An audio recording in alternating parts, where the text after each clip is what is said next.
근데 여러분 보시기에 한국에서 보셨던 뽕나무랑은 좀 다르게 생겼죠. 이게 오디 달려있는. 왜냐하면 여러분 우리 성경에는 이제 뽕나무라고 번역이 되긴 했지만 히브리어 단어는 뭐냐면 시크마라고 하는 그 시대의 시크마라는 원래 뜻은 뭐냐면 최근에 우리 개혁개정판에는 이제 그렇게 번역이 되기 시작하는데 돌무화과 나무라고 표현하는 게 가장 정확한 표현입니다. 그러니까 무화과 종류인데 우리는 보통 이 무화과를 먹지만 여긴 조그맣고 딱딱해가지고 사람들이 먹을 수 없는 그냥 이제 무화과과에 속해 있는 나무가 뭐냐면 돌무화과 나무인데 열매가 좀 이따 한번 보여드릴게요. 어떻게 생겼는지. 그런 종류의 나무가 뭐냐면 바로 지금 보고 있는 시크마라고 하는 나무. 근데 예전에 성경을 번역하면서 이걸 그냥 우리나라로 그냥 뽕나무라고 사실 번역을 해서 우리가 이제 사실 뽕나무로 오해를 하고 있었던 거죠. 근데 물론 그렇다고 해서 지금 보는 이 나무가 2000년 전에 예수님 시대 나무냐 삭개부가 올라갔던 나무냐 그거는 아닙니다. 그건 저곳에서 예수님께서 바로 사단에게 3번 시험을 당하시고 또 40일 동안 금식하셨던 그 이제 광야의 끝자락에 있는 저곳인데요. 만약에 저기가 바로 예수님께 시험 당하신 곳이라면 우리가 첫 번째가 돌을 떡덩이를 되게 해라. 두 번째가 성전에 떨어져라. 세 번째가 뭐냐면 너가 나에게 절을 하면 내가 이 앞에 보는 천하만국을 너에게 주겠다는 거야. 그러면 그 천하만국이 어디를 가리켜서 이야기를 했을까요? 우리가 보통 얘기할 때는 생각할 때는 예루살렘일 것이다라는 생각을 해요. 그렇지만 지금 저 위에서 지금 예수님께서 사단에게 시험을 당하셨을 때는 어디를 지금 보고 이야기를 하냐면 여리고를 지금 보면서 이야기를 하는 거예요.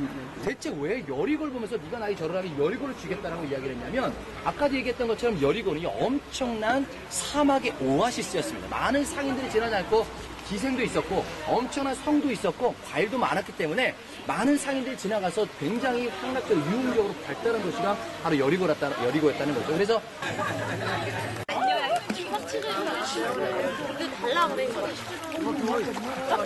머리는 아깝다. 얼굴도 묻히래도.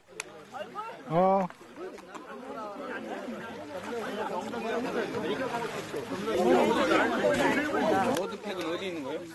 여기가 다 모드팩이네. 따가운 거 좋은 거예요. 완전 뻘이네. 완전 뻘이다. 말씀으로 왜 대체 유대인들에게는 이 광야가 말씀으로 여러분 성경에 나오는 광야 사건을 우리가 기억해 보시면 이해되실 겁니다. 이스라엘 백성들이 지금 출애굽을 해가지고 저 광야 땅을 지나오면서 몸 안 나온 매출하기로 낮에는 구름 기둥으로 밤에는 불 기둥으로 인도하셨음에 불구하고 맨날 불평하는 거야. 이 차라리 내가 이집트에 돌아가서 종으로 살더라도 그렇게 사는 게 낫지. 이게 뭐냐 이렇게 얘기하지만 하나님이 사실은 더 빠르게 가나안 땅으로 들어오게 하실 수 있었음에 불구하고 40년을 돌아서 저 이 땅을 해서 지금 돌아오게 하셨다는 이유는 뭐냐면 너희가 내가 너희를 광야로 이끌어낸 이유를 이 백성들이 깨닫지 못하는 거예요. 내가 광야에서 뭐 하는 것이냐 말씀을 듣는 것인데 말씀으로 듣지 않고 그냥 불평과 불만으로 이야기했던 이스라엘 백성들을 훈련을 시키기 위해서 지금 멀리 돌아서 지금 광야길을 돌아오게 합니다. 여러분 지금 뒤편으로 지금 오늘 아침에 언제 느보산 다녀오셨나요? 아침에 새벽에 다녀오셨죠? 느보산이 위치상으로 저 위에서요. 지금 저기에서 느보산에서 사실은 이제 마지막 모세가 사실은 가나안 땅을 보고 들어갈 수 있었음에도 불구하고 하나님께서 너는 여기까지. 그리고 이게 이제 거듭 신자고 그다음 명심할 때 명심하라 할 때 명심한다. 그러니까 거듭해서 정말 명심하라고 했던 그 말씀이 바로 신명의 말씀인데 그 모세의 마음이 지금 광야에서부터 나오게 되는 거죠.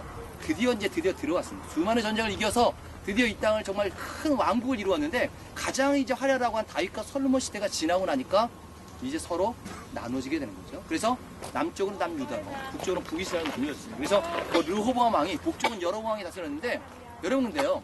지금 여기까지가 딱 남유다 땅이 어디냐면 여기 위에 여리고 있는 데까지 이 밑쪽이 다 남유다 땅이고요. 앞으로 보게 될 풍요로운 땅이 어디냐 북이스라엘 땅이에요. 근데 여러분 성경 읽어보면 하나님께서 남유다를 더 사랑하셨을까요? 북이스라엘을 더 사랑하셨을까요? 남유다를 훨씬 사랑하셨어요. 근데 좋은 뭐 바알신, 아세라신 모든 각양각색의 이방의 신들을 모아다가 자신의 신전들을 만들고 교만하게 이방 땅으로 변해버린 게 뭐냐면 바로 북이스라엘 땅이었고 여러분 이곳에 산다고 생각해보세요. 그러면 여러분의 힘으로 살 수 있는 땅입니까? 여기는 하나님 없이는 못 사는 땅이 하나님 정말 인간의 힘으로 살 수 없는 하나님만을 의지해야 되는 땅이 뭐냐면 바로 이 땅이라고 하는 거예요. 그래서 그러다 보니까 학자들 간에는 저게 바로 그 당시 푼란의 도서관이었을 것이다 이렇게 얘기를 합니다. 이 지형 자체가 지금 전체가 석회암인데요. 특히 이 지금 지형은 연석회암이에요. 그러다 보니까 잘 부스러져요. 이렇게 말리면 쭉 부스러지는데 저것도 사실은 2000년 동안 저런 동물 형태가 그대로 남아있었던 이유는 뭐냐면 비가 내리지 않거든요. 우리나라 같은 경우 비 내리면 완전히 다 무너졌죠. 근데 이 땅은 비가 거의 내리는데 사막에 우리가 에스겔서에 보면 성전에서 물이 흘러서 사막에 이 사이를 덮는다는 표현 자체가 여러분들 정면에 보시면 물은 지금 없지만 물이 흐르는 흔적처럼 흰색으로 이렇게 바래져 있는 느낌 보이시죠? 저게 최근에 예루살렘을 되게 엄청나게 내리거든요. 그 물이 순식간에 흘러서 어디로 오냐면 사이로 물이 흘러오는데 저게 폭포가 생겨요. 이게 주변에 엄청난 폭포들이 있어서 그때는 이 도로가 바위가 되고 그러니까 1년에 한 번 있는 일인데 그래서 바로 그 예루살렘에서 흘러 내려오는 물이 지금 흘러서 여기까지 오는 그 지역. 하지만 다행히 어쨌든 이 지역은 거의 그런 느낌이 되지 않으니까 지금 2000년 동안 이 지역이 골고루 이렇게 되고 사람 인공적으로 파가지고 그냥 이렇게 잘 하고 있으니까 여러 공간을 만들어서 만들었던 4번 공동 가정하는데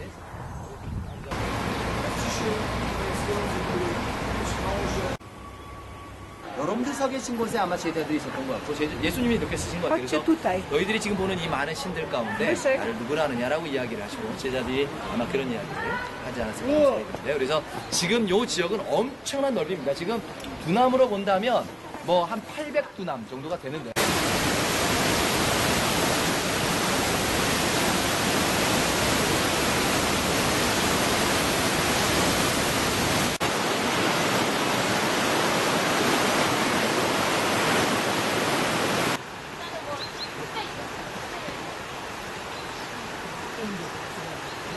또 여러분 지금 이제 옆에 보면 소위 이걸 가지고 단석비라고 하는데 이곳에서 중요한 역사적인 유물이 하나 발견됩니다.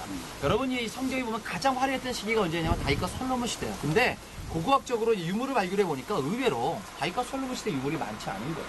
그러니까 성경을 비판한 사람들이 뭐라고 하냐면 야 다윗과 솔로몬 시대가 진짜로 있었던 건 아니지 않느냐. 괜히 뭐 역사 속에 그냥 풀려가지고 그냥 가상으로 만들어내는 하나의 소설의 이야기가 성경 이야기 아니라고 비판을 받았어요. 왜냐하면 유물이 별로 없으니까. 근데 왜 유물이 없냐면 없는 게 아니라 지금 다 예루살렘에 다 붙여져 있어요.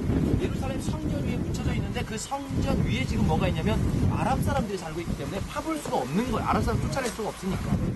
그런데 여기에서 지금 이 발견된 이 석비 하나로 가장 중요한 당시 다윗이 얼마나 그 고대 근동에서 유명한 왕이었냐라고 하는 표현들이 나오게 되는데 나중에 우리 솔로몬 왕의 지혜롭다라고 하는 것을 알아보기 위해서 뭐 스바 여왕이라든가 중동의 많은 왕들이 방문한 사건이 나오죠.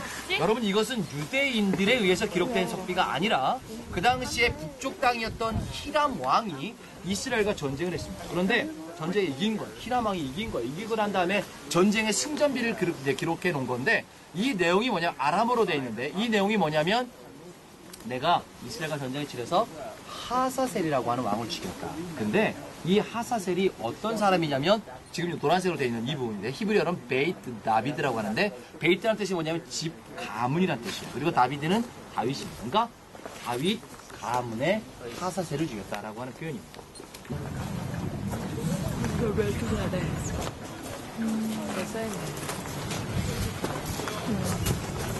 자, 지금 저희가 들어와 있는 이 장소가 회당입니다. 시나고그라고 하는데요.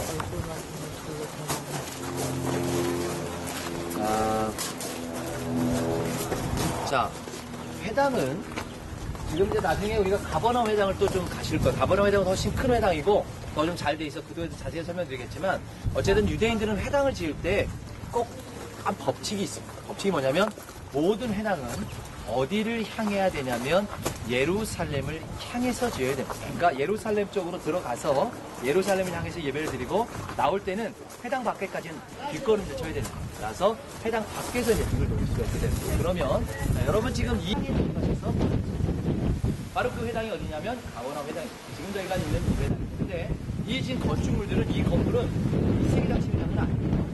4세기 그리고 이 바닥에 검정색 집안 검정색 집안이 밑에 보이는데 그 1세기 당시 집안이 근데 여러분 1세기 때는요 회당은 여자분들의 근데 언제부터 여자분들이 들어왔냐 4세기 비잔틴 시대가 되면서 그때부터 이제 여자와 남자가 같이 회당에 들어오는데 같이라고 하는 것은 우리가 지금 교회에서 예배드리는 것처럼 함께 그냥 모여서 같이 예배드리는 것이 아니라 지금 이 회당은 2층 구조예요. 지금 여기까지가 1층이고요. 저 위가 2층이 있었는데 무너졌지만 그래서 1층에서는 남자분들이 2층에서는 여자분들 그리고 여러분 앉아있는 이 지금 계단으로 층계가 있게 되어 있는 거는 보통 우리 회당에서 예배를 드리면요. 보통 한 3시간 정도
마지막으로 본인의 이름을 어떻게 할까요? 넌날 사랑하느냐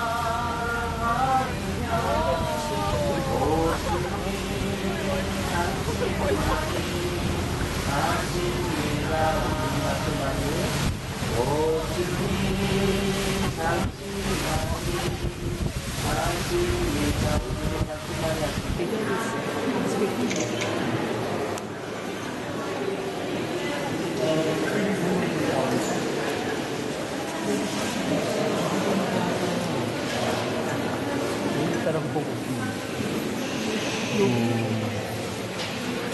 저기 있네.